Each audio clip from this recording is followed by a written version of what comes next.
If you look at the yields that I was discussing with you about, Africa's yields very flat. It's been flat since 1965. So if you like to skate, somebody who likes skating, if you put on a skating board and you got on Africa's yield since 1965, you can skate clean. It's flat. You can't fall down. That's how bad things are. And our population has continued to rise. So we must, first and foremost, accelerate the uptake of improved varieties of crops that are high yielding. Second is that we must rapidly increase the level of use of fertilizers. If you pick up any newspaper in the 70s and early 80s, all the news you will hear about Africa are kids that are starving, decimated communities, and just woes and woes and woes about our continent. But that's no longer the case. This continent is on the rise.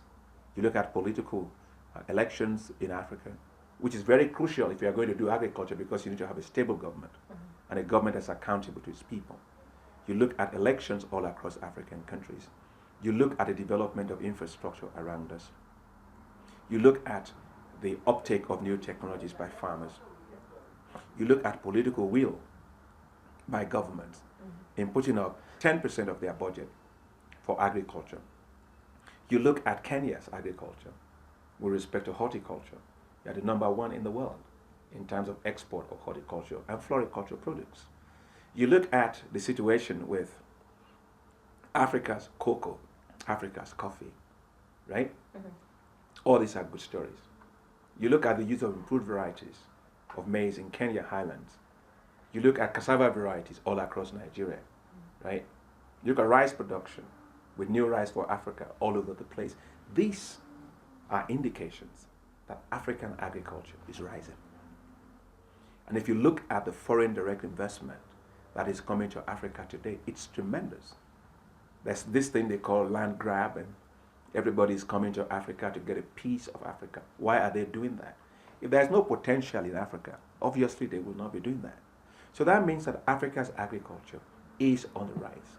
That is not to suggest that a job is done. It just means that we are moving in the right direction.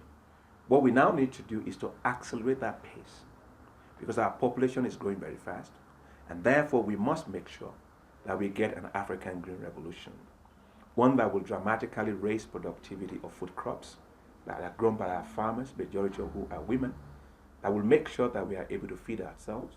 We are able to even export. Why not? Export food. God has given a lot of blessings, so we must take advantage of it. So in other words, I'm a very upbeat person about Africa, but I believe that there's still a lot of work for us to do. But I know that Africa will not be a continent where poverty becomes our national endowment. We will not be a museum of poverty. We will become a place of wealth.